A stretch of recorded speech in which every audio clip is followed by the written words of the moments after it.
Magdalena Hadovnik from 24. I will ask my question in English because I know that you understand, but you are welcome to answer in Slovakian. Whole world is watching upcoming elections in Slovakia, and by many, your name is linked to the corruption. I wanted to give you the space to address it and give your opinion in that. Prečo nechápem, ako je moje meno spojené s korupciou, tak by som bol rád, keby ste mi to vysvetlili. Please explain me how I'm connected with the corruption. Please be so kind. No, it's just what we hear outside of Slovakia. Okay. That's why. Also to the murder of Jan Kuciak and the charges that were actually dropped after. How I'm connected with the murder of journalist Kuciak? Please explain me. Please, I will not answer questions that are totally stupid. Sorry, lady. Sorry. Jednoducho, vy ma tu nebudete spájať s vecami, čo ja mám s korupciou. Kedy som bol ja, alebo niekto iný z mojich kolegov, ukážte mi niekoho. Show me someone, please, among my colleagues. I'm not saying you are, but I'm just saying that has been or is or was connected with corruption. There is no case of such type.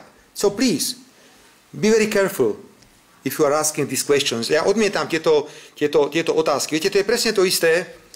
Posielajú na nás novinárov z celého sveta na mítingy. Minulé došli z American Associated Press, alebo Associated Press sa to volá americká agentúra, na náš míting do Humenného alebo niekam do Michaloviec. Samozrejme otvorené ústa, keď videli masu ľudí, atmosféru, všetko. Tak urobili so mnou rozhovor.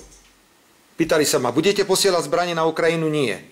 Ste za členstvo Ukrajiny na to? Hovorím, no nie som, mám na to iný názor. Ja som za mier, pokiaľ ide.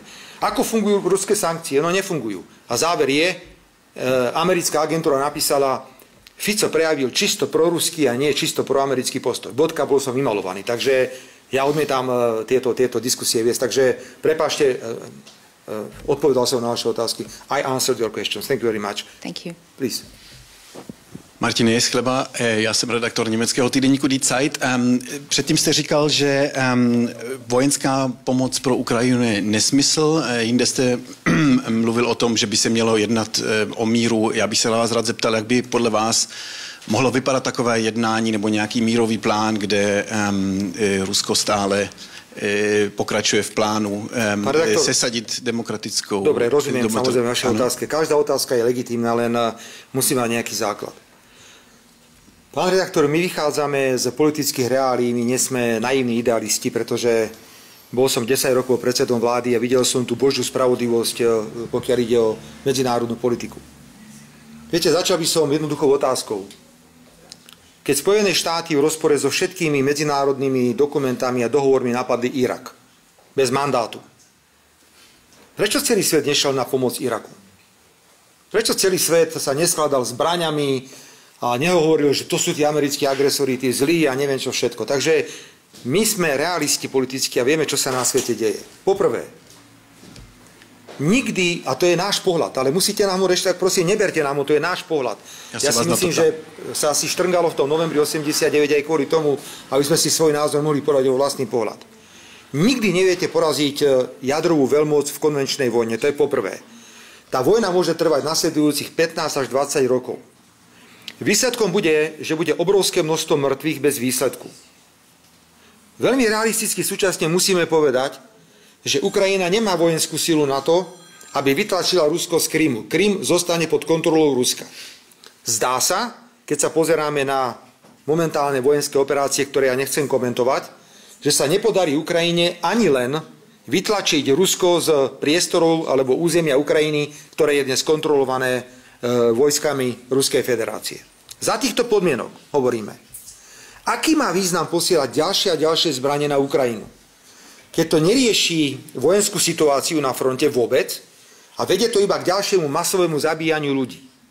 A bohužiaľ aj civilistov, viete, mňa to trošku mrzí, keď raketa zabíla na trhovisku na Ukrajine, myslím 5. alebo 6. septembra 17 ľudí vrátane dieťaťa. Nikto ste nezáváhali a titulné strany všetky písali, ruská raketa zabila, ja neviem, deti a ľudí na trhovisku.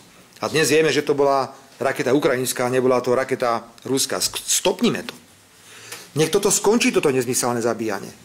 Preto my sa pýtame Európskej únie, prečo Európska únia nemá vlastný mierový plán? Prečo je stále únia vo vleku Spojených štátov amerických? Prečo nemá Európska únia vlastnú zahraničnú politiku? Veď keby Európska únia chcela, dobre vie Európska únia, že nám škodia tie protiruské sankcie. Oni mali škodiť Rusko, ale Rusko ekonomicky stúpa a Európska únia ide dole k recesii. My to vieme, že nám to robí zle.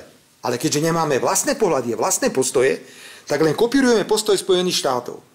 Európska únia by mala zobrať celú svoju váhu a mala by prinútiť bojujúce strany. Ale bojujúce strany nie je Ukrajina a Rusko, vy to dobre viete. Bojujúce strany sú Spojené štáty a Rusko a Ukrajina je Waterloo. A len tí Američania sa bijú do posledného Ukrajinca. To je celý problém. Jak by teda vypadal ten realistický mírový plán? Ale pán redaktor, ja vám teraz o tom práve hovorím, že nechajme ich teda ďalších 10 rokov, nech sa zabíjajú. Asi vám teda o to všetkým ide podľa mňa. Asi áno.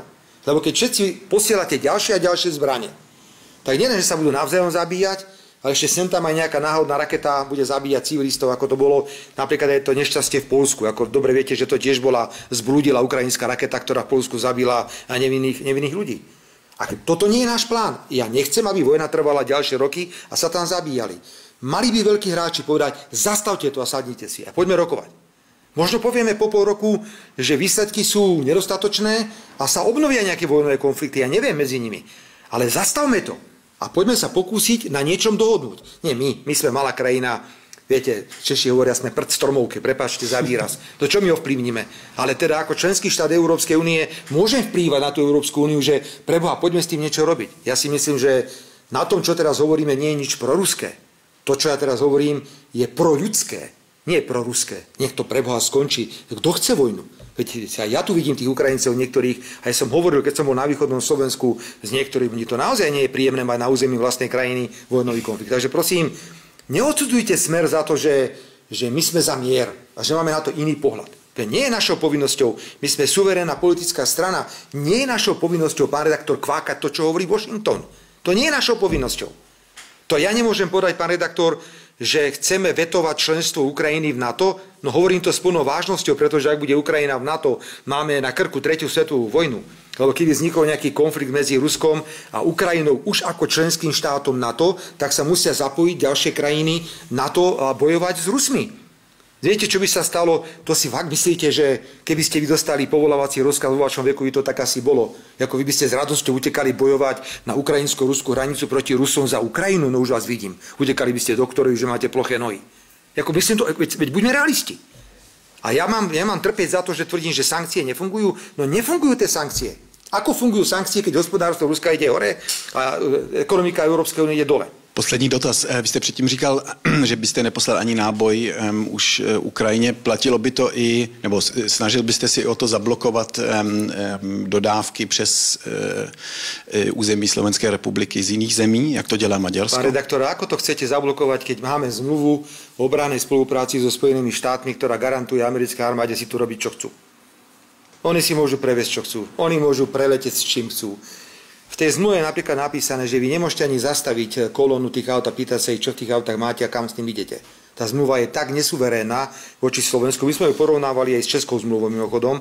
Česká zmluva je podstatne kvalitnejšie urobená, viacej dbá na suverenitu Českej republiky, pokiaľ ide napríklad trestnú jurisdikciu, sme to porovnávali. V prípade tejto zmluvy je táto zmluva úplne pre Slovensko nevýhodná a ja som to povedal nie niekde potichučky kolegom na toalete. Ja som to povedal americkému veľvyslancovi do tváre, pán veľvyslanec, nenevajte sa. Ak bude Smer vo vláde, budeme chcieť tú zmluvu otvoriť.